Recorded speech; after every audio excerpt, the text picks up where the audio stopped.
नमस्कार. लोकशाही विशेष मध्ये मी विशाल पाटील आपल्या सगळ्यांचं स्वागत करतो.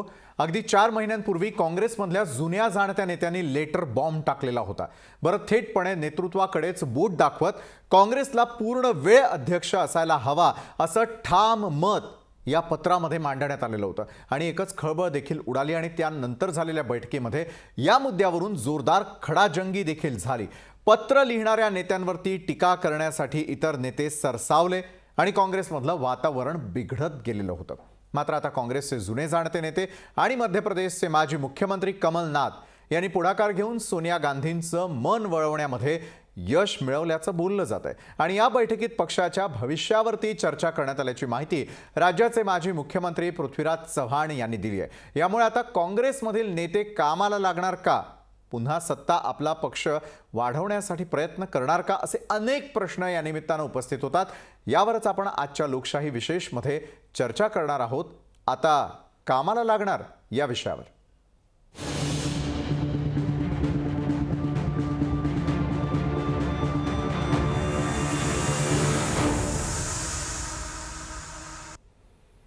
आणि याच महत्त्वाच्या विषयावरती अधिक चर्चा करण्यासाठी आपल्या सोबत जोडल्या गेलेल्या आहेत काँग्रेसच्या प्रवक्ता डॉक्टर हेमलता पाटील आणि सोबतीला राजकीय विश्लेषक राजेश कुमारजी देखील आहेत.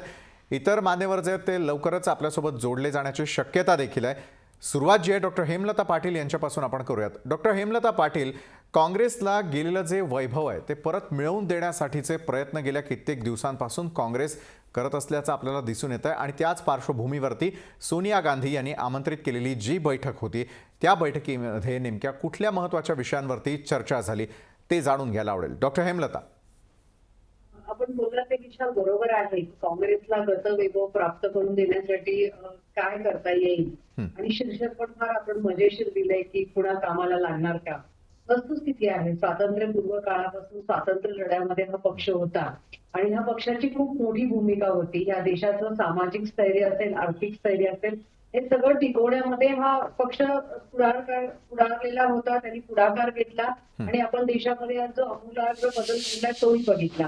परंतु यामुळे काय झालं की पक्षाला कुठेतरी एक थोडीशी मरगळ आली की आंदोलन करणं, सातत्य ठेवणं, जनतेसमोर सातत्याने जाणं, या गोष्टीमध्ये कुठेतरी पक्ष कमी पडायला लागला आणि त्यामुळे ज्या पद्धतीचं आपण म्हणतो तसं एक वातावरण तयार झालं.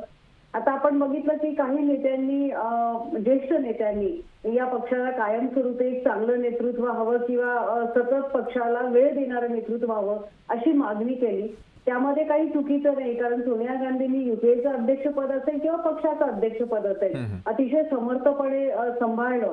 परंतु आता प्रकृतीच्या कारणामुळे त्या पूर्ण वेळ देऊ शकत नाही आणि अशा वेळेला अध्यक्ष असावा तर तो पूर्ण वेळ देणारा असावा असं त्यांनी मत मांडलं.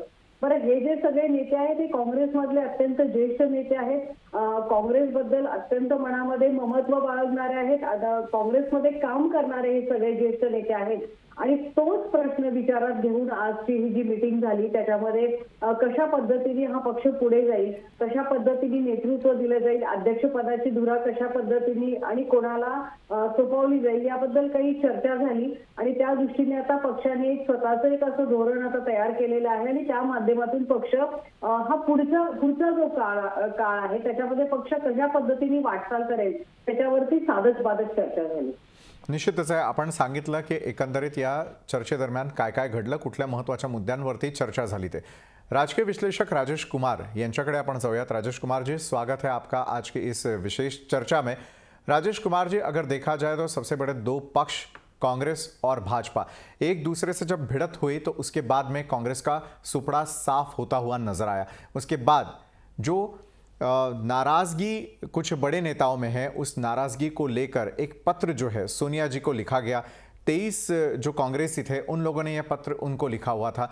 लेकिन उसके बावजूद भी जब आज इस बैठक का आयोजन किया गया, हमारे साथ में हेमलता जी जो जुड़ चुकी थी, जिन्होंने पूरा ब्यौरा बताया कि किस तरीके से इस मीटिंग के दरमियान कुछ महत्वपूर्ण बातों पर जो है चर्चा हुई है. लेकिन अगर देखा जाए, जिन 23 लोगों ने ये पत्र लिखा था, अपनी नाराजगी जताई हुई थी, वही नाराज जो कांग्रेसी नेता है वही आज की बैठक में नहीं आए, ये अपडेट हम तक पहुंचती है. राजेश कुमार जी, कांग्रेस को जो साधने की कोशिश वो करना चाह रहे हैं, क्या यह कोशिश हो पाएगी? फिर से एक बार कांग्रेसी काम में जुट जाएंगे?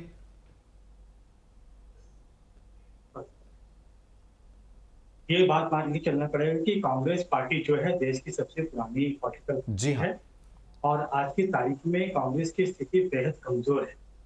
इसी कमजोरी को लेकर पार्टी के कुछ वरिष्ठ नेताओं ने अपने आला कमान को पत्र लिखा था और जी नए सिरे से एक चुनाव कराने की मांग की थी। लेकिन आपको यहाँ पर एक स्थिति को समझनी होगी, इसमें दोनों पक्ष कहीं भी गलत नहीं है।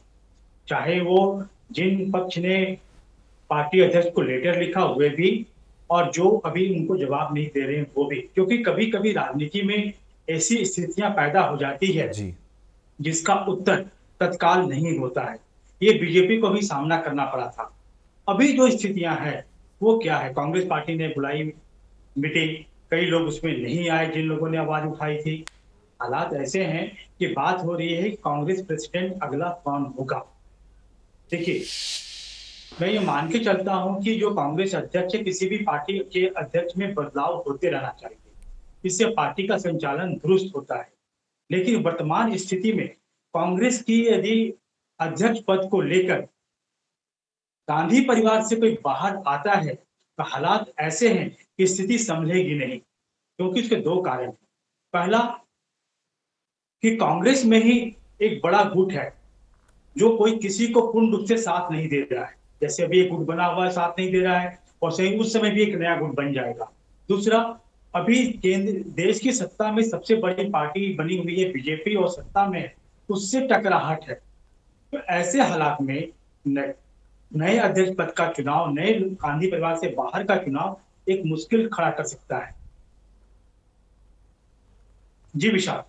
जी बिल्कुल, जिस तरीके से राजेश कुमार जी आप कह रहे हैं कि काफ़ी सारे बदलाव जो है आने ज़रूरी है और आला कमान जो है जिस तरीके से नाराज़गी उनके पास में जताई गई थी उसके बाद में नहीं, बदलाव नहीं कर रहा हूं। जी, इस जी। वक्त इस हालात में, जी। अभी के हालात में बदलाव करना उचित नहीं होगा। जी। अध्यक्ष बने तो राहुल गांधी ही बने। जी बिल्कुल, मतलब बाकी एक्सपेरिमेंट जो है वहां पर किया नाही जा सकता. डॉक्टर अभी हेमलता पाटीलजी, मी आपल्याकडे येतो. गेल्या कित्येक दिवसांपासून पूर्ण वेळ काँग्रेस अध्यक्ष आम्हाला हवी आहे अशा प्रकारचं जे आहे ती मागणी जोर धरताना दिसते आणि जसं आता राजेश कुमारजींनी देखील सांगितलं की या परिस्थितीमध्ये अशा प्रकारचे बदल करणं किंवा गैर गांधी परिवारातील कोणीतरी येऊन त्या ठिकाणी ही संपूर्ण परिस्थिती आटोक्यात आणेल अशा प्रकारचं चित्र नसताना पुन्हा एकदा कुठला पर्याय जो आहे तो काँग्रेस नेते निवडताना दिसून येतील अध्यक्षपदाच्या बाबतीत. डॉक्टर हेमलताजी. काँग्रेस नेतृत्वासमोर विशाल दोन पर्याय आहेत. एक तर सामूहिक नेतृत्व देणं आणि सामूहिक नेतृत्व देणं किंवा गांधी परिवारातील एखादा सदस्य अध्यक्षपदी बसवणं. सामूहिक नेतृत्व देण्यामध्ये सध्या अडचणी अशा आहेत की पक्षामध्ये अनेक ज्येष्ठ नेते आहेत. आपण बघितलं की काँग्रेसमध्ये थिंक टँक खूप मोठा आहे, खूप विचारवंत आहेत, खूप अभ्यासू नेते आहेत, अनेक पदं भोगलेले नेते आहेत आणि या सगळ्यांचं सामूहिक नेतृत्व जर द्यायचं ठरवलं तर त्याच्यामध्ये परत मतभिन्नता येईल आणि एका दिशेने पक्ष चालणं अवघड होईल. कारण हा पक्ष अगदी ग्रामीण पातळीपासून शहरी पातळीपर्यंत सगळंच विखुरलेला आहे आणि अशा वेळेला जर सामूहिक नेतृत्व द्यायचं तर मग ते कोणाकडे द्यायचं, कशा पद्धतीने द्यायचं, प्रत्येकाच्या विचारामध्ये कॉन्फ्लिक्ट जर झाला तर ते या सद्य परिस्थितीमध्ये भारतीय जनता पक्षाने जे आव्हान उभं केलंय त्या सगळ्या पार्श्वभूमीवर हे पक्षाला परवडणारं नाहीये. आणि अशा वेळेला गांधी घराण्यावर सर्व कार्यकर्त्यांची, नेत्यांची एक श्रद्धा आहे आणि या घरातला जर कोणी नेता पक्षाचा अध्यक्ष म्हणून पुढे आला तर त्याच्या म्हणण्याप्रमाणे हे सर्व नेते चालतील, पक्षाला एक दिशा दिली जाईल आणि मग एक सामूहिक नेतृत्वापेक्षा या नेतृत्वाच्या भरोशावर हा पक्ष चांगल्या पद्धतीने पुढच्या निवडणुकांना सामोरं जाईल असा एक दुसरा विचार प्रवाह आहे. परंतु सध्या परिस्थितीमध्ये जे चित्र समोर येते त्याच्यामध्ये गांधी घराण्यातला जर कोणी काँग्रेसचा अध्यक्ष झाला तर ते पक्षाच्या दृष्टीने जास्त योग्य ठरेल. राहुल गांधींबद्दल बोलायचं तर ते अध्यक्ष झाल्यानंतर मध्य प्रदेश असतील, नंतर मध्य प्रदेश असेल, राजस्थान असेल, पंजाब असेल, या निवडणुका झालेल्या आहेत. सातत्याने ते भाजपच्या विरोधात आवाज उठवत आहेत, देशातले प्रश्न समोर घेऊन लढतायत आणि त्यामुळे राहुल गांधींनी हे नेतृत्व स्वीकारावं अशी काँग्रेसमधनं एक मोठी मागणी पुढे येते. परंतु या दोन गोष्टींवरती पक्ष नेतृत्व सध्या विचार करते. पक्षाच्या निवडणुका जानेवारी एंड मध्ये ह्या होतील आणि त्याच्यामध्ये खरं पिक्चर पुढे येईल. परंतु सध्या जो विचार प्रवाह आहे तो गांधी घराण्यातला, विशेषतः राहुल गांधींनी ही सूत्र हाती घ्यावेत त्या पद्धतीने आहे. आणि ज्या सगळ्या नेत्यांनी एक नाराजी नाट्य आपल्याला म्हणता येणार नाहीये, कारण पक्ष कशा पद्धतीने पुढे न्यायचा याबद्दल त्यांनी काही विवेचन केलं होतं. त्यांची सुद्धा ती मागणी आहे की राहुल गांधींनी जरी हा चार्ज घेतला तरी त्यांना हरकत नाहीये, परंतु फक्त त्यांची एकच मागणी आहे की पूर्ण वेळ नेतृत्व हवंय. कारण सतत आपल्या देशामध्ये निवडणुका चालू राहतात, सतत पक्षाचं काम चालू राहतं आणि अशा वेळेला पूर्ण वेळ अध्यक्ष असणं गरजेचं आहे. आणि त्या भूमिकेतून ही मागणी केली. यामध्ये ज्या लोकांनी पत्र लिहिलं त्यांना राहुल गांधी अध्यक्ष नकोय असाही विषय नाहीये, परंतु कोणीही अध्यक्ष द्या पण पूर्ण वेळ अध्यक्ष द्या हीच त्यांची मागणी आहे आणि त्या दृष्टीने पक्षाचा विचार केला असं वाटतंय. बरोबर आहे. भाजपचे शिवराय कुलकर्णी देखील आपल्यासोबत जोडले गेलेले आहेत. शिवराय कुलकर्णीजी, चर्चेमध्ये आपलं स्वागत. आजचा विषय आपल्यालाही माहिती आहे की आता काँग्रेस कामाला लागणार का, हा महत्त्वाचा विषय. या संदर्भात चर्चा करत असताना काँग्रेसच्या डॉक्टर हेमलता पाटील आपल्यासोबत आहेत आणि ज्येष्ठ म्हणजे वरिष्ठ पत्रकार जे आहेत राजेश कुमार देखील आपल्यासोबत जोडले गेलेले आहेत. शिवराय कुलकर्णीजी, मला तुम्हाला पहिला प्रश्न विचारायचा आहे की कुठल्याही प्रकारचा पक्ष जो आहे तळागाळापर्यंत जाण्यासाठी त्याला तशा प्रकारचं नेतृत्व लागतं. मात्र जे नेतृत्व आजपर्यंत काँग्रेसला प्राप्त झालेलं होतं त्यामध्ये गांधी घराणं हे प्रमुखपणे समोर असल्याचं आपण बघितलं. आजपर्यंत अध्यक्षपद गांधी घराण्यातीलच व्यक्तीनं जे आहे ते त्या ठिकाणी निभवलेलं होतं त्यांची जबाबदारी. मात्र येत्या काळामध्ये ज्या प्रकारे आपण बघतोय की काँग्रेसमधल्याच पक्षाच्या अनेक ज्येष्ठ नेत्यांची नाराजी आहे, पूर्ण वेळ त्यांना अध्यक्ष त्या ठिकाणी हवाय आणि त्याच अनुषंगानं महत्त्वपूर्ण बैठक जी आहे सोनिया गांधी यांनी बोलावलेली होती. कुठेतरी पुनरुज्जीवन जे आहे ते काँग्रेस स्वतःमध्ये निर्माण करू शकेल अशा प्रकारचं चित्र आहे का? पुन्हा एकदा सत्तेमध्ये यायचं असेल, भाजपला टक्कर द्यायची असेल तर एक मोठं नेतृत्व आज घडीला काँग्रेसला त्या ठिकाणी महत्त्वपूर्ण ठरणार आहे. शिवराजी, एक तर थोडं मागे जाऊन बघितलं पाहिजे की काँग्रेसमध्ये इंदिराजी आणि काही काळ राजीवजींपर्यंतचा काळ असा होता की या काळामध्ये नेतृत्वाची चांगली पकड संघटनेवर होती आणि इंदिराजी राजीवजींपर्यंत ते जे म्हणतील तेच साधारणतः काँग्रेसमध्ये होत होतं. याही पूर्वी ज्यांनी काँग्रेसच्या विरोधामध्ये आवाज उठवण्याचा प्रयत्न केला असेल त्या सगळ्यांना काँग्रेसच्या बाहेरचा रस्ता पाहावा लागला. कधी काळी तर इंदिराजी स्वतःच एक गट घेऊन बाजूला झाल्या, वेगळी काँग्रेस स्थापन केली आणि तीच काँग्रेस प्रमुख काँग्रेस बनली पुढे जाऊन. त्याच्यामुळे काँग्रेसमध्ये हायकमांड जी असते, दिल्लीश्वर ज्याला आपण म्हणतो, या आणि हायकमांड म्हणजे प्रामुख्याने गांधी घराणा, या गांधी घराण्यातल्या नेत्याच्या विरोधात बोलायचं नाही असा एक पायंडा, अलिखित पायंडा काँग्रेसमध्ये आहे. तो नियम देखील आहे आणि जो कोणी बोलतो त्याला काँग्रेसच्या प्रवाहाच्या बाहेर जावं लागतं, हे आतापर्यंतचा इतिहास आहे. म्हणून आजच्या या बैठकीला 23 नेते जे नाराज होते ते गैरहजर राहिले असतील. शिवरायजी, एकत्र येऊन ज्येष्ठ नेत्यांनी एकत्र येऊन कुठेतरी आक्षेप घेतला, कुठेतरी चिंता व्यक्त केली. ही वेळ का आली काँग्रेसवर? ही वेळ आली की या सगळ्या नेत्यांच्या लक्षात आलेलं आहे की विद्यमान नेतृत्व जे आहे काँग्रेसचं, हे नेतृत्व सक्षम नेतृत्व नाही, पूर्ण वेळ हे देत नाही, हा पार्टेली राजकारण करतात, गंभीर राजकारण नाही आहे. बऱ्यापैकी ज्याला छचोरपणा म्हणतात तसा छचोरपणा याच्यामध्ये सगळ्यामध्ये आहे, गंभीर नाही. आणि हे मी नाही म्हणणार. आता तेजस्वी यादवांच्या पराभवानंतर तेजस्वी यादव आणि त्यांच्या पक्षाने काँग्रेस बद्दल काय काय वक्तव्य रोज ते करतात आणि काय अनालिसिस करतात आपण ते बघू शकतो की काँग्रेसमुळे आमचा पराभव झाला, नाहीतर पूर्ण बिहारमध्ये तेजस्वीची लाट होती असं त्यांच्याकडून सांगितलं जात आहे. एकेका राज्यामध्ये काँग्रेसची जी पिछेहाट आहे, या पिछेहाटला कारणीभूत कोण आहे? ती या 23 ज्येष्ठ नेत्यांचं जे पत्र आहे त्या पत्रातून सरळ इंडिकेशन. डॉक्टर हेमलता पाटीलजी, हे आरोप आपल्याला मान्य आहेत का? म्हणजे कसं आहे की 23 नेत्यांनी तर आरसा दाखवण्याचं काम केलं, मात्र काँग्रेसमध्ये कुणालाही बोलायला त्या ठिकाणी जे ती जागा दिली जात नाही, त्या ठिकाणी हायकमांडच्या विरोधामध्ये जाता येत नाही हेमलताजी, आणि त्यामुळेच काँग्रेस संपतीये का? शिवराय कुलकर्णी छचोरपणा वगैरे असे काही शब्द वापरले, मला खरंच हसू आलं. आणि ते काँग्रेसचं विश्लेषण ज्या पद्धतीने करत होते की बाबा काँग्रेसमध्ये जर कोणी हायकमांडच्या विरोधात बोललं तर त्याला घरचा रस्ता दाखवला जातो वगैरे, आपण अडवाणीजींची परिस्थिती बघितली, मुरली मनोहर जोशींची परिस्थिती बघितली, शत्रुघ्न सिन्हांची परिस्थिती बघितली. मला या विषयावरती बोलायचं नाहीये. म्हणजे मला शिवराय कुलकर्णींकडे ही अपेक्षा नव्हती.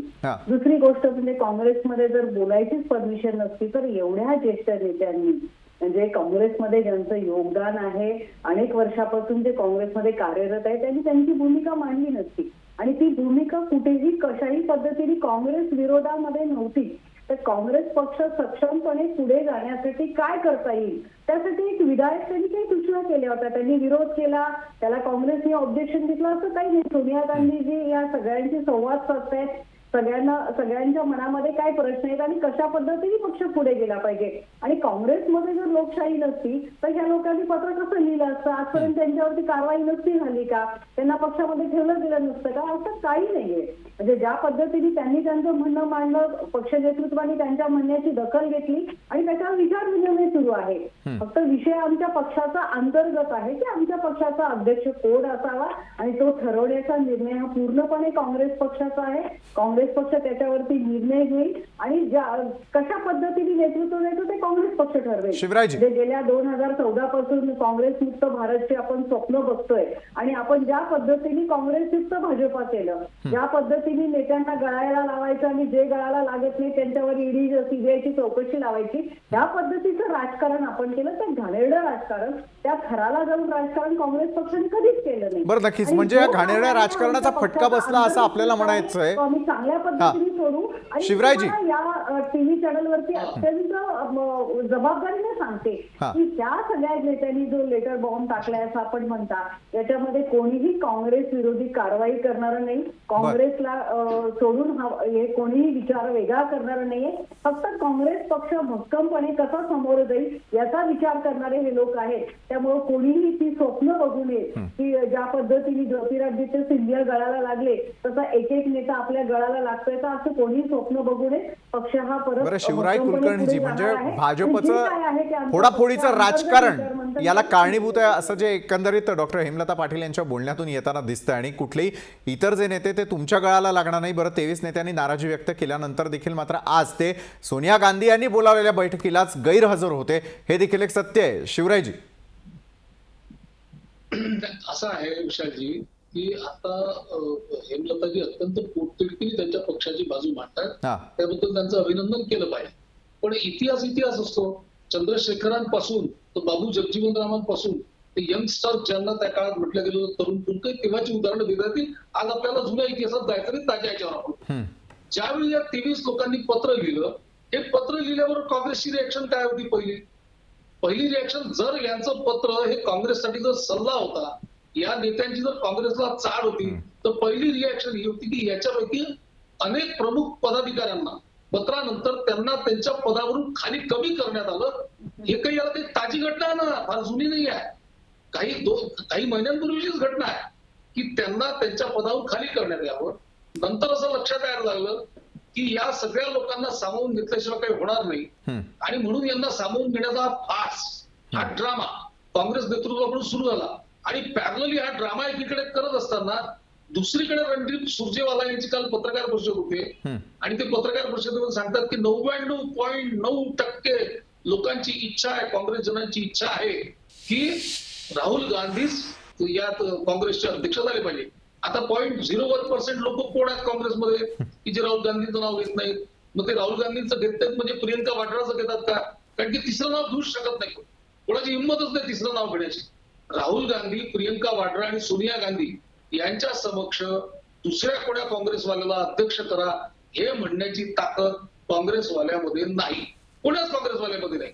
आणि त्याच्यामुळे एकीकडे फार सुभा केल्यानंतर दुसरीकडे प्रेस कॉन्फरन्स घेऊन 99.9% लोकांनी राहुल गांधींना अध्यक्षपद व्हा ही त्यांची इच्छा आहे आणि राहुल गांधीच कसा संघर्ष करू शकतात. तर राहुल गांधींनी सोडलंच का अध्यक्षपद? सोडण्याची गरज नव्हती. हा जो सगळा शो झाला, हा या घराच्या लहरी स्वभावानुसार चालतो. त्या लहरीनुसारच काँग्रेस चालणार आहे आणि सगळ्यांना माहिती आहे की राहुल गांधीच अध्यक्ष होणार आहे. त्याच्यामुळे लोकशाही प्रक्रिया आम्ही नेत्यांचं ऐकून घेतो, हे तुम्हाला ज्या चौकटीत बसवायचं त्या चौकटीत बसवा. जो ड्रामा करायचा तो ड्रामा पूर्ण करा.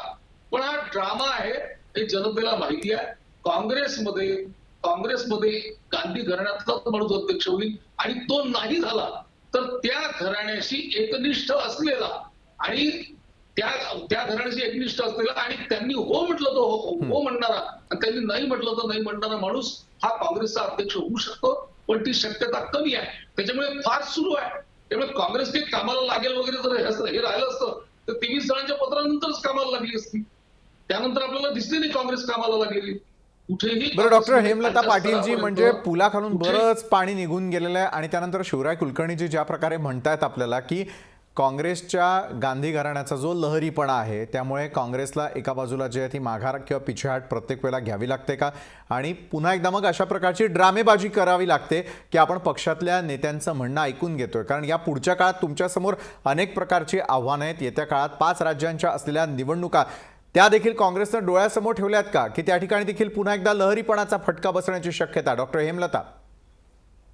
भारतीय जनता पक्ष आणि त्यांचे प्रवक्ते हे गांधी द्वेषाने आणि काँग्रेसच्या द्वेषाने किती पछाडलेले आहेत हे सांगायला काही कोणा ज्योतिषाची गरज नाहीये.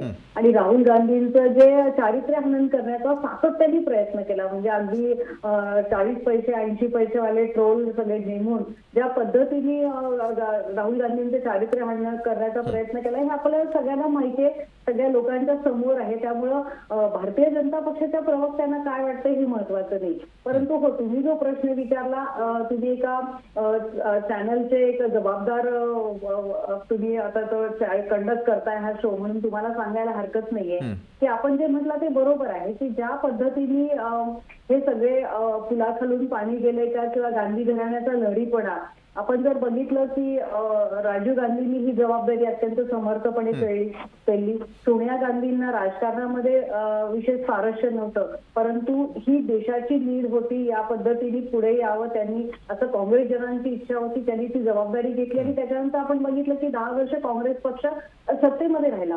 मनमोहन सिंगांसारखा एक अत्यंत चांगला पंतप्रधान या देशाला मिळाला की ज्यांनी संपूर्ण जगामध्ये आर्थिक मंदी असताना या देशाची मान तशाच पद्धतीने उंचावर ठेवली आणि देशाला स्थैर्य देण्याचं काम केलं. त्यामुळं गांधी घराण्याचा कुठलाही व्यक्ती लहरीपणाने वागतो असं म्हणणं हे खूप विनोदाचं ठरेल.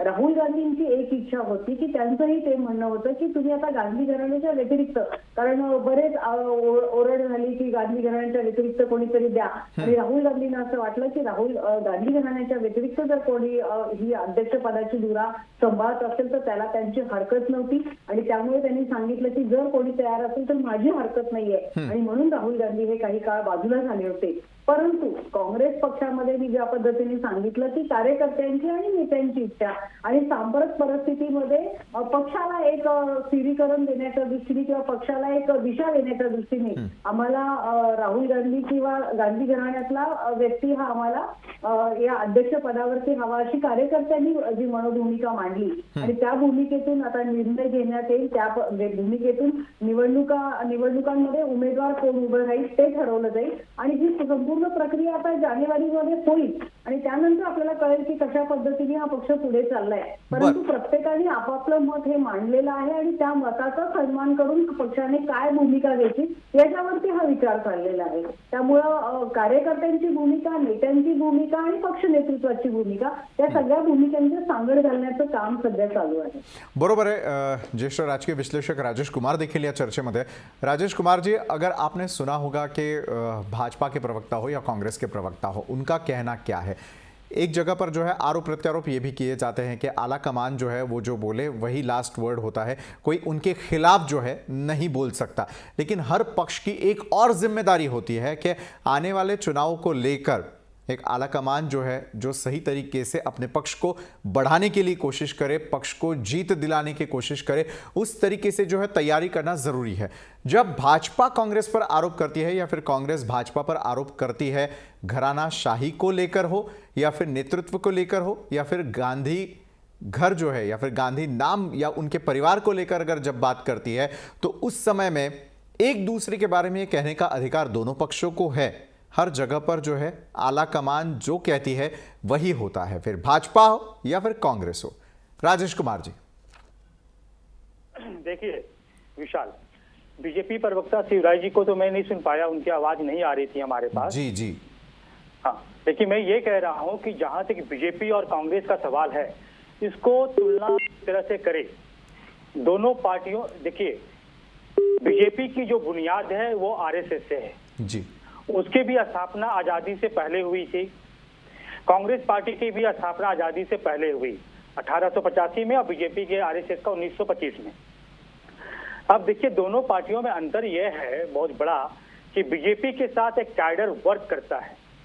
कांग्रेस एक पुरानी पार्टी है, वो धीरे धीरे कमजोर होती गई और जहां तक उनकी फैमिली का सवाल है, परिवार का बात, तो आप जान जाइए कि आज की तारीख में मेरे विचार से परिवारवाद पे हमला वो एक अलग चीज है राजनीति से, लेकिन उसको दूसरी तरफ आप देखेंगे तो जो गांधी परिवार है वो परिवार ना होके एक इंस्टीट्यूशन है, एक संस्था बन चुका है।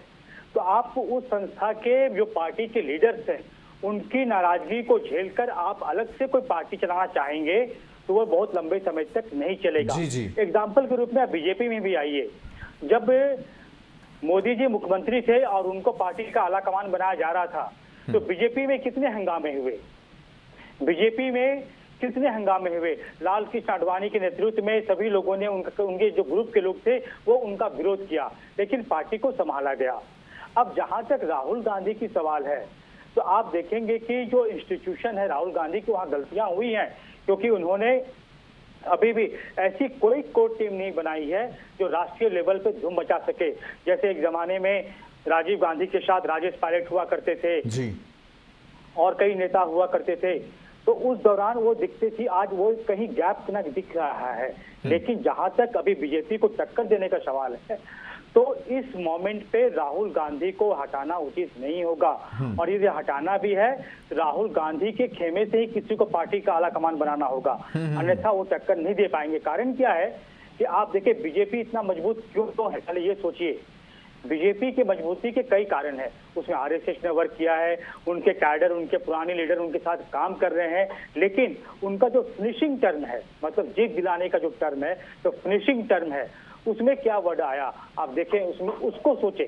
और वही काम जो है अब राहुल गांधी करने जा रहे हैं, इसलिए राहुल गांधी से बीजेपी को दिक्कत हो सकती है। वो काम क्या है, देखिए जब लोकसभा का चुनाव हुआ कांग्रेस पार्टी ने मनमोहन सिंह जी के नेतृत्व में 10 साल कॉलिशन गवर्नमेंट चलाई, मतलब पूर्ण बहुमत नहीं था, पता नहीं कौन सी सहयोगी पार्टी समर्थन खिंच ले और सरकार गिर जाए। और यहाँ जो प्रधानमंत्री मोदी जी चला रहे हैं ये थम्पिंग मेजोरिटी की सरकार चला रहे हैं। तो अब इनको थम्पिंग मेजोरिटी क्यों आई, आप सोचिए कि जो बातें आडवाणी जी थे, वाजपेयी जी थे, दोनों बड़े नेता हैं इनके बीजेपी के और स्टेट्समैन हैं, उनके रहते हुए बीजेपी को इतनी वोट नहीं आई, लेकिन मोदी जी के रहते हुए बीजेपी को थम्पिंग मेजोरिटी आ गई। खाली वोट ही लोकसभा में नहीं, राज्यों में भी चुनाव जीत रहे हैं, लगातार जीत रहे हैं, जबकि उनके खिलाफ कई शिकायतें हैं, बेरोजगारी से लेकर रोजगार से लेकर कई तरह की बातें हैं, वो अलग चीजें हैं, लेकिन फिर भी उनकी जीत हो रही है। अब यहाँ कारण क्या है ये सोचना पड़ेगा कांग्रेस को भी। उनकी शक्ति जो है, उनकी जो ताकत जो है, आप देखेंगे कि कांग्रेस पार्टी में उनके जो वरिष्ठ नेता हैं वो कभी कभी अपने बयान से अपनी पार्टी को नुकसान पहुंचा रहे हैं, जिनका खामियाजा आज तक आ रहा है और बीजेपी उसका लाभ उठाने में सक्सेस हुई है। जी। लोकसभा चुनाव 14 के लोकसभा चुनाव से पहले जिस प्रकार का स्टेटमेंट मणिशंकर अय्यर जी ने दिया वो बहुत घातक सिद्ध हो गया कांग्रेस पार्टी के लिए। वो ये था कि मोदी जी एक निम्न वर्ग से हैं, वो हमारे यहाँ आएंगे, कांग्रेस के स्टॉल के बाहर चाय बेचेंगे। उसी दौरान क्या हुआ था, उससे जस्ट पहले कि राहुल गांधी जी ने अध्यादेश फाड़ दिया था कि जो भी लोग दंडित होंगे उनके चुनाव से लड़ने से संबंधित। तो यहाँ क्या हुआ, एक तो ये बयान आ गया, उससे पहले राहुल गांधी जी का यह बयान जो था वो सीधे लालू यादव से जुड़ा हुआ था, वो चुनाव नहीं लड़ पाए उसके कारण। अब यहाँ पर क्या हुआ, एक ओबीसी का बड़ा तबका लगा कि कांग्रेस जो है ओबीसी के खिलाफ है, ओबीसी विरोधी है। उसी समय क्या हुआ कि प्रधानमंत्री के कैंडिडेट मोदी जी ने क्या किया, उन्होंने अपने आप को एज ए ओबीसी कैंडिडेट पेश किया, इसके पहले उन्होंने कभी पेश नहीं किया था। तो उत्तर भारत के लोगों को पूरा लगा कि चलो यार एक ओबीसी कैंडिडेट को ऐसा कर रहा है और कांग्रेस की स्थिति गड़बड़ है, तो चलो ओबीसी कैंडिडेट को चुना जाए। इसलिए उत्तर प्रदेश, बिहार, मध्य प्रदेश, इसमें बड़ी संख्या में लोगों ने जो सपा, बीएसपी, आरजेडी जेडीयू तो साथ में थे ही, सभी लोगों ने मोदी जी के पक्ष में एक वोट कर दिया। इसलिए वाजपेयी जी और आडवाणी जी से अधिक बड़ा वोट बैंक मिला उनको, मोदी जी के नेतृत्व में बीजेपी को। अब इसी बात को कांग्रेस पार्टी के बड़े लीडर नहीं समझ पा रहे हैं, वो अलग एक तरह का समीकरण बिठा रहे हैं और इस बात को राहुल गांधी समझ गए। यही कारण था कि गुजरात में जो बीजेपी का गढ़ है वहाँ बीजेपी को हराना बहुत ही मुश्किल है। तो पिछले चुनाव में कांग्रेस पार्टी इस स्थिति में आ गई थी, उन्होंने क्योंकि सामाजिक समीकरण जो बीजेपी के गोविंदाचार्य जो सोशल इंजीनियरिंग का फॉर्मूला लाए थे, वही सोशल इंजीनियरिंग का फॉर्मूला राहुल गांधी ने गुजरात में इंप्लीमेंट किया और वहां क्या हुआ कि बीजेपी कांग्रेस जहां बहुत कमजोर थी, इतनी सशक्त पार्टी बनकर उभरी, वहां सरकार बना सकती थी, लेकिन सरकार नहीं बनाई, मजबूत विपक्ष के रूप में उभरी। उसके बाद राजस्थान, मध्य प्रदेश, आपको छत्तीसगढ़, यहाँ उनकी सरकार बनी और मजबूती से बनी। जी राजेश कुमार जी, गिरने का कारण क्या है कि कांग्रेस के पास आज की हालात में फंडिंग की कमी है और कार्यकर्ता बिना फंडिंग के आप कितने दिन मूव करेंगे, कोई काम फंडिंग के बिना कितना होगा। ये सब मिला जुलाकर आज कांग्रेस की स्थिति थोड़ी कमजोर, थोड़ी क्या बहुत कमजोर हो गई है। लेकिन इस वक्त यदि आप एक इंस्टीट्यूशन से, उस फैमिली से किसी को बाहर करते हैं तो कांग्रेस की स्थिति और नाजुक हो जाएगी। हाँ, आपको किसी को लाना है तो उस परिवार के समर्थन से ही लाना पड़ेगा। जी बिलकुल राजेश कुमार जी, एकदम सही तरीके से आपने जो है विश्लेषण इसका किया हुआ आहे आणि एक गोष्ट लक्षात येताना दिसते की येत्या काळामधल्या निवडणुका जर आपण पाहिल्या तर काँग्रेसने देखील हातपाय गाळलेले नाहीयेत, तर दुसरीकडे काँग्रेसला जर पुन्हा एकदा राहुल गांधींसारखा अध्यक्ष जर मिळाला तर याची कुठेतरी भाजपला देखील धास्ती आहे का आणि म्हणून सातत्यानं राहुल गांधी यांना टीका करून टार्गेट केलं जातं का, या अनुषंगाने आपण चर्चा करूयात एका छोट्याशा ब्रेक नंतर।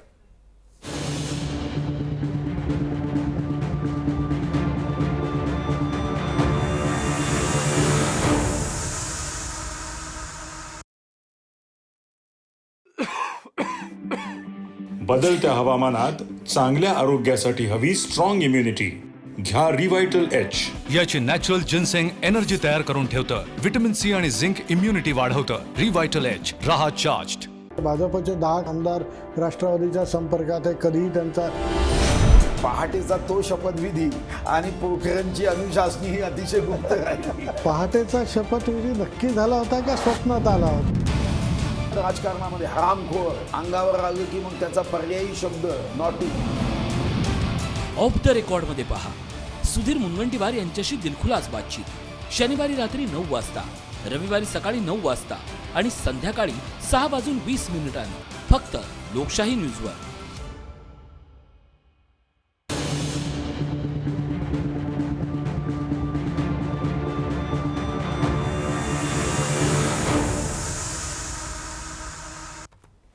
ब्रेक नंतर आपल्या सगळ्यांचं पुन्हा एकदा स्वागत। आता कामाला लागणार का हा प्रश्न आपण उपस्थित केलेला आहे आज, कारण खुद्द सोनिया गांधी यांनी बोलावलेली बैठक आणि या बैठकीचं फलित नेमकं काँग्रेसला काय मिळणार आहे या संदर्भातली अधिक चर्चा करण्यासाठी आपल्यासोबत आहेत राजकीय विश्लेषक राजेश कुमारजी, ज्येष्ठ पत्रकार रोहित चंदावरकर देखील आपल्यासोबत जोडले गेलेले आहेत, भाजपचे शिवराय कुलकर्णी आणि काँग्रेसच्या डॉक्टर हेमलता पाटील देखील आपल्यासोबत जोडले गेले आहेत। डॉक्टर हेमलता, ब्रेकवर जाण्याआधी जे विश्लेषण आपण ऐकलं असेल राजेश कुमार यांनी देखील अतिशय चपखलपणे सांगितलं की येत्या काळातल्या निवडणुकांच्या कालावधीमध्ये अध्यक्षपद कुणा इतरांना देणं हे काँग्रेससाठी योग्य ठरणार नाही।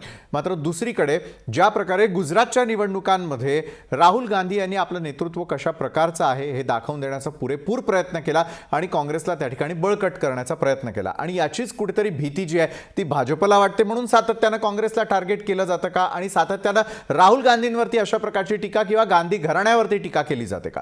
डॉक्टर हेमलता, आपण बघितलं की राहुल गांधी हे भारतीय जनता पक्षाचे टार्गेट आहेत। त्याच्या मागचं कारण असं आहे की राहुल गांधी जर सक्षमपणे पुढे आले ते भारतीय जनता पक्षासाठी योग्य ठरणार नाही आणि हे हेरून अगदी 2014 पासून प्रत्येक वेळी राहुल गांधींना टार्गेट केलं गेलं।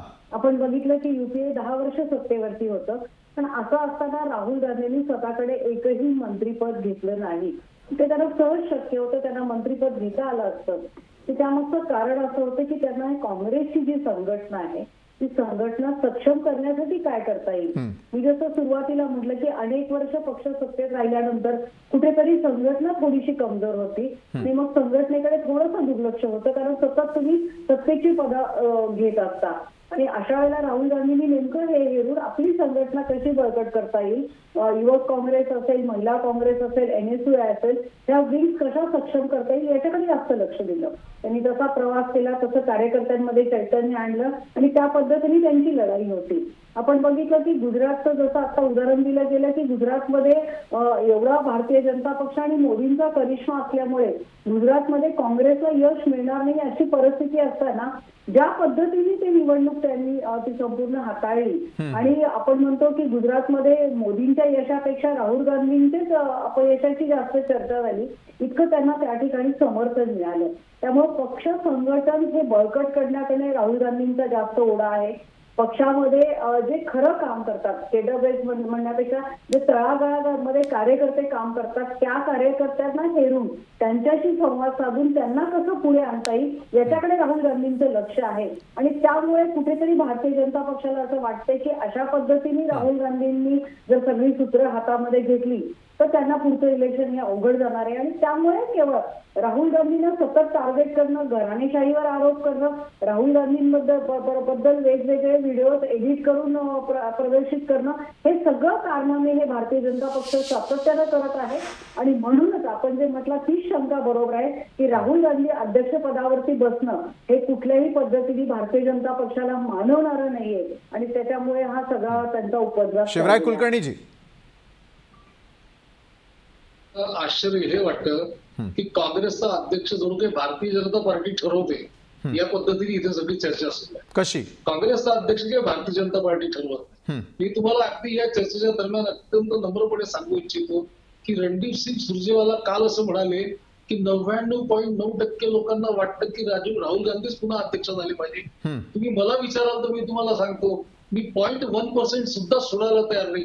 100% भारतीय जनता पार्टीला असं वाटतं की काँग्रेसचे अध्यक्ष राहुल गांधीच झाले पाहिजे. बरं, आम्हाला बिलकुल असं वाटत नाही की राहुल गांधी व्हायला नको. आमचा राहुल गांधींना आम्हाला विरोध करण्याची काही गरज नाही.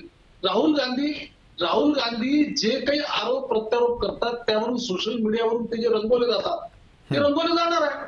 आणि त्यांच्या यशाच्या तुम्ही टप्पे सांगून राहिले, गुजरातमध्ये असं केलं, हे तसं केलं, ते तसं केलं. आता बिहारचे सांगा तुम्ही की बिहारमध्ये तेजस्वी पुढामुळे हारला. नंबर 1. नंबर 2, राहुल गांधींनी राजीनामा द्यायला भारतीय जनता पार्टीची मागणी होती. आमचा काही संबंध नव्हता. तुम्हीच राजीनामा देता, तुम्हीच लहरीप्रमाणे वागता, तुम्हीच आईकडे सूत्र सोपवता, पुन्हा तुम्हीच तयार होता बाशिंद बांधून. मग हे सगळं नाटक करण्याची गरज काय होती? बरं, याच्यातून खूप काही साध्य झालं का? याच्यातून काँग्रेस उभी झाली, तळागाळात काँग्रेस उभी झाली, लोक एकत्र झाले, लोकांचे मनमुटाव संपले, असं काही झालं का? नाही झालं. उलट याच्यामधून लोकांना फ्रस्ट्रेशन आलं. 23 सिनियर नेते ज्यांनी आयुष्यभर आपली निष्ठा या घराण्यावर व्यक्त केलेली आहे त्यांना खुलेपणाने या नेतृत्वाच्या विरोधात भूमिका घ्यावी लागली. याचा अर्थ काय आहे तो पत्रकारांना मी तरी सांगण्याची गरज नाही आहे. बरं, पण शिवराय कुलकर्णीजी असं भाजपमध्ये देखील झालं. भाजपचेही अनेक ज्येष्ठ नेते भाजप सोडून इतर पक्षांकडे जाताना दिसतात. मग काँग्रेसमध्ये वेगळं होतं आणि भाजपत वेगळं होतं का? मला पुन्हा एकदा प्रश्न विचार ऐकून आला. शिवरायजी, माझा आवाज येतोय आपल्यापर्यंत? येतो आता. बरं, काँग्रेसमध्ये असलेले अनेक नाराज ज्यांनी पत्र लिहिलं, भाजपमध्ये देखील महाराष्ट्रात आपण पाहिलं तर अनेक भाजपच्या ज्येष्ठ नेत्यांना आपला पक्ष सोडून इतर पक्षात जावं लागलं. मग जे काँग्रेसमध्ये होतं तेच भाजपमध्ये देखील होतं. नाही, मी तुम्हाला हे बघा असं आहे की खालच्या स्तरावरच्या कार्यकर्त्यांची नाराजी असेल आणि ते पक्ष सोडून जर गेले याबद्दल मला म्हणायचं नाही आहे. याला कारणीभूत कोण आहे? कोणी राहुल गांधी अध्यक्षपदाचा राजीनामा दिला पाहिजे ही काँग्रेसजनांची मागणी होती का? नव्हती. ही भारतीय जनता पार्टीची मागणी होती का? की भाजपच्या म्हणण्यावर राहुल गांधींनी राजीनामा दिला? अरे तुम्हीच पक्षाचे अध्यक्ष होते आणि तुम्हीच पक्षाचे अध्यक्ष असताना तुम्हीच राजीनामा दिला. हा फार्स कशासाठी करता? आमचं काय म्हणणं आहे, आमचं एवढं त्याच्यावर म्हणणं आहे की हा फार्स नका करू. तुम्ही सरळ अध्यक्ष तुम्हीच होणार आहात. मी अगदी या चर्चेच्या पहिल्या वाक्यामध्ये पहिलं वाक्य बोललो चर्चेबद्दल हेच होतं की या काँग्रेसचा अध्यक्ष राहुल गांधी आणि ते नाहीच झाले तर प्रियंका गांधी होतील आणि दोघंही नाही झाले तर सोनिया गांधी होतील. त्याच्यामुळे आम्हाला वाटतं आहे की राहुल गांधी अध्यक्ष होऊ नये. कोणी सांगितलं तुम्हाला आम्हाला वाटतंय? बरं, तुमची इच्छा आहे की 100% त्यांनी अध्यक्ष व्हावं. बरं, ज्येष्ठ पत्रकार रोहित चंदावरकर यांच्याकडे जाऊयात. पात्र असलेले असंख्य लोक आहेत. नक्की शिवरायजी, अगदी थोडी वेळ शिल्लक राहिलेली आहे. रोहितजी आपल्याबरोबर आता जोडले गेलेले आहेत. रोहित चंदावरकरजी, एकंदरीत आजची चर्चा जी होती ती महत्त्वपूर्ण होती, कारण आता कामाला लागणार का? कारण सोनिया गांधींच्या बैठकीनंतर पुन्हा एकदा काँग्रेसचे जे नेते आहेत किंवा त्या ठिकाणचे कार्यकर्ते त्यांना पुन्हा एकदा उत्साह मिळणार का? पुन्हा एकदा ते कामाला लागणार का? या दिशेने आपली चर्चा जी आहे ती सुरू होते. आणि रोहित चंदावरकरजी, आजच्या बैठकीचं नेमकं फलित काय? म्हणजे एक चांगलं नेतृत्व काँग्रेसला मिळणार का? काँग्रेसला पुनरुज्जीवन देण्यासाठी आणखी काही त्यांचे कार्यक्रम आखले जाणार का?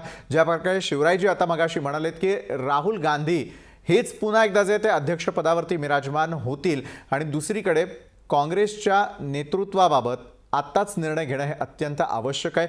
कारण काँग्रेस जी तळागाळापर्यंत असताना देखील त्या ठिकाणी ज्या प्रकारचा फटका सहन करावा लागलेला आहे, ज्या प्रकारचा पराभव झालेला होता, त्या पराभवाच्या मानसिकतेतून बाहेर काढणारं नेतृत्व हे आता काँग्रेसला अत्यावश्यक आहे. आणि त्या अनुषंगाने आता त्यांनी सगळ्यांनी कामाला लागणं आवश्यक आहे का? आत्ता तरी कामाला लागतील का? रोहित चंदावरकरजी. 15 वर्षात तुम्ही जर परिस्थिती ओव्हरऑल बघितली जी काय आहे ती, तर त्यामध्ये फरक असा आहे की प्रणव मुखर्जी किंवा पी चिदंबरम किंवा AK अँटनी वगैरे यांच्यासारखे लोक जेव्हा काँग्रेस पक्षामध्ये सिनियर लेवलला होते तेव्हा ते सोनिया गांधी यांच्या बरोबर बसून पक्षाची सगळी धोरणं आणि बाकी सगळ्या गोष्टी ठरवत होते.